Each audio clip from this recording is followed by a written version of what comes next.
Hello guys and welcome to एडवार मोटराइड। तो आज के वीडियो में अपन जानने वाले हैं होंडा यूनिकॉर्न की हिस्ट्री। तो गाइस वीडियो में बने रहें, चैनल को सब्सक्राइब करो, बेल नोटिफिकेशन के ऑल ऑप्शन को क्लिक करो। तो चलिए वीडियो स्टार्ट करते हैं।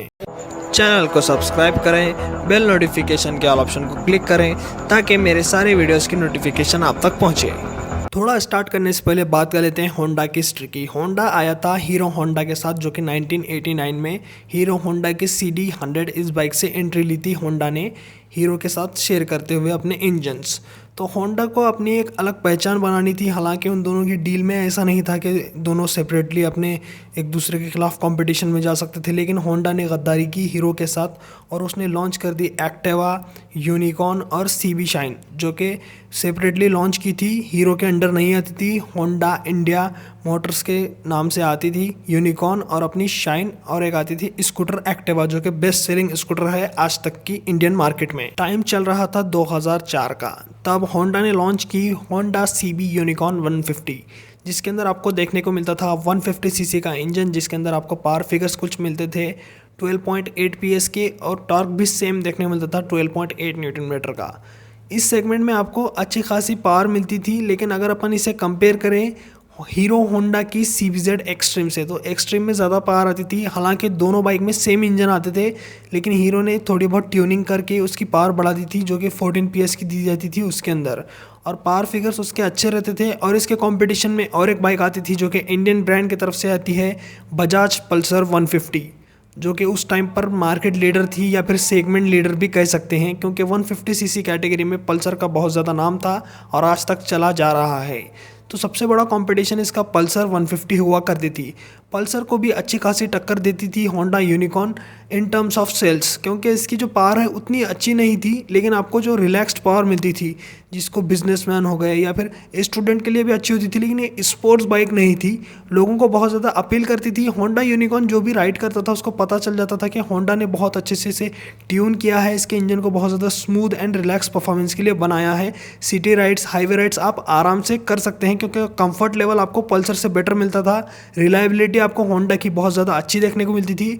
अगर आप पल्सर के बाद यूनिकॉर्न को चलाते थे तो आपको पता चल जाता था कि यूनिकॉर्न में आपको बहुत ज़्यादा रिलैक्स पावर मिलती है और बहुत ज़्यादा स्मूथ इंजन मिलता है एज कम्पेयर टू पल्सर 150। लेकिन होंडा को ये नहीं पता था कि इसे अपडेट करते रहना चाहिए, क्योंकि इंडियन मार्केट में बहुत ज़्यादा कंपटीशन होता रहता था। पल्सर हमेशा अप टू डेट रहती थी, हर साल उसके नए कलर्स, नए स्कीम्स और नए लुक्स आते रहते थे, जिसकी वजह से पल्सर के सेल्स हमेशा यूनिकॉर्न से ज़्यादा ही रहते थे।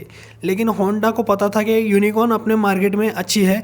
यूनिकॉर्न में आपको कुछ ऐसा लुक स्पेशल देखने को नहीं मिलता था, सिंपल सा लुक आता था, फीचर्स भी उतने खास नहीं थे एज़ कम्पेयर टू पल्सर 150। इसके अंदर आपको देखने को मिलता था फुल एनालॉग इंस्ट्रूमेंट कंसोल, जिसके अंदर आपको नेसेसरी इन्फॉर्मेशन मिलती थी, लेकिन पल्सर 150 के अंदर आपको सेमी डिजिटल इंस्ट्रूमेंट कंसोल मिलता था, बेहतर टॉप स्पीड दी जाती थी, बेहतर पावर मिलती थी, माइलेज लेकिन यूनिकॉर्न का बेहतर आता था पल्सर के कंपेरिजन में, और इंजन ज़्यादा स्मूथ होता था अपनी यूनिकॉर्न का। यूनिकॉर्न के अंदर आपको जो इंजन मिलता था बहुत ज़्यादा रिलैक्स पावर प्रोड्यूस करता था, और पल्सर में आपको अच्छा खासा रश देखने को मिलता था और उसके अंदर पंची परफॉर्मेंस मिलती थी। यूनिकॉर्न से कंपेयर करते हैं तो दोनों बाइक में आपको परफॉर्मेंस के लिए पल्सर बहुत बेटर रहती थी, लेकिन पल्सर में बहुत ज़्यादा इंजन के इश्यूज आते थे, जैसे कि आपको माइलेज कम देखने को मिल सकता था, इंजन के अंदर टाइमिंग चेन की प्रॉब्लम आती थी, ऐसे बहुत सारे प्रॉब्लम आते रहते थे, जैसे कि ऑयल लीकेज की प्रॉब्लम, जो कि यूनिकॉर्न ने कभी दिया नहीं किसी भी कस्टमर को। यूनिकॉर्न में बहुत माइनर से प्रॉब्लम आते थे और वो company time to time resolve कर देती थी। होंडा ब्रांड बहुत अच्छा था, आफ्टर सेल सर्विस भी आपको बजाज से बेटर होंडा ब्रांड प्रोवाइड करता था उस टाइम पर। टाइम गुजरता गया और तकरीबन 11 साल हो चुके थे होंडा यूनिकॉर्न को इंडियन मार्केट में आए हुए। तभी होंडा ने सोचा कि इसे प्रॉपर अपग्रेड दिया जाए और नई बाइक लॉन्च की जाए। तभी होंडा ने होंडा यूनिकॉर्न 150 को डिसकंटिन्यू कर दिया इंडियन मार्केट में, और उसके बाद लॉन्च कर दी Honda CB Unicorn 160 Indian market में। इसका इंजन बहुत ज़्यादा पावरफुल था एज़ कम्पेयर टू पल्सर 150। इसके अंदर आपको देखने को मिलता था इंजन 163cc का air cooled single cylinder 4 stroke 2 valve, और ये कार्बोरेटेड इंजन था। इसके अंदर आपको देखने को मिलती थी 14 PS की पावर और 14.7 न्यूटन मीटर का टॉर्क 5 स्पीड गियर बॉक्स के साथ। जैसे ही पावर बढ़ गई माइलेज कम हो जाता है, तो माइलेज आपको देखने को मिलता था 50 से 55 kmpl का। यूनिकॉर्न 150 में माइलेज बेहतर मिलता था एज़ कम्पेयर टू यूनिकॉर्न 160, लेकिन इसके जो लुक्स थे यूनिकॉर्न 150 जैसे बल्कि और बड़े नहीं लगते थे, इसलिए अपील नहीं होते थे लोग इसकी तरफ। तो होंडा ने समझा कि इसकी जो लुक है उतने नहीं चल रहे हैं और बाइक बहुत ज़्यादा पिट गई थी मार्केट में। पब्लिक डिमांड पर 2017 में दोबारा लॉन्च कर दी गई होंडा यूनिकॉर्न 150, जो कि सीबी यूनिकॉर्न 150 नाम से आती थी। और इसके अंदर इंजन जो था पुराना मिलता था 150 सीसी का। इसके अंदर पावर के डिग्रेड्स थे क्योंकि इसके अंदर जो आपको BS4 इंजन मिलता था उस टाइम पर। BS4 नॉर्म्स आ चुके थे इंडिया में 2017 के अंदर।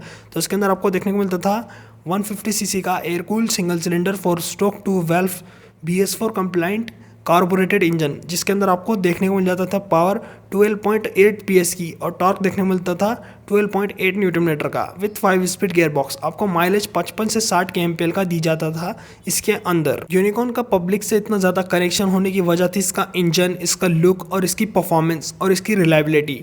और होंडा का नाम यूनिकॉर्न की वजह से बहुत ज़्यादा मशहूर हुआ था इंडिया में, क्योंकि यूनिकॉर्न का जो इंजन आता था इससे अच्छा इंजन इसके सेगमेंट में नहीं है, क्योंकि बहुत ज़्यादा रिलायबल इंजन आता है, परफॉर्मेंस अच्छी देता है, माइलेज भी अच्छा निकाल के देता है।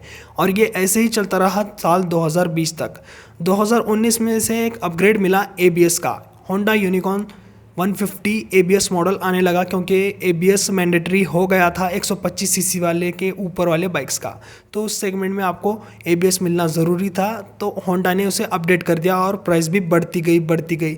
जब ये 2004 में लॉन्च हुई थी तो ऑन रोड प्राइस 55,000 रुपये पड़ती थी, लेकिन जब ये 2019 में बाइक ABS के साथ आने लगी सब अपग्रेड्स के साथ, तो इसकी जो प्राइस है दुगने के करीब पहुंच गई। 1,05,000 ऑन रोड पड़ती थी। और पर्सनली मेरे पास वही बाइक है, होंडा यूनिकॉर्न 150 ABS 2019 मॉडल, तो मुझे पता है इसकी ऑन रोड प्राइस। तो इसका जो आपको रिलायबिलिटी है और इसके अंदर जो फंक्शंस हैं आपको सिंपल मिलने की वजह से बहुत ज़्यादा बिकती थी। साल 2020 आया जिसके अंदर आपको BS6 नॉर्म्स को झेलना पड़ता था हर एक कंपनी को। इसके अंदर आपको BS6 नॉर्म लगाना पड़ता था, तो कंपनी ने नया आइडिया लगाया। पुरानी यूनिकॉर्न 160 का इंजन लिया, उसे डिट्यून किया, फ्यूल इंजेक्शन लगाया, BS6 कंप्लाइंट बनाकर वही लुक के साथ 150 वाले लुक के साथ 160 सीसी का इंजन लगा के होंडा यूनिकॉर्न BS6 नाम से लॉन्च कर दी गई इंडियन मार्केट के अंदर।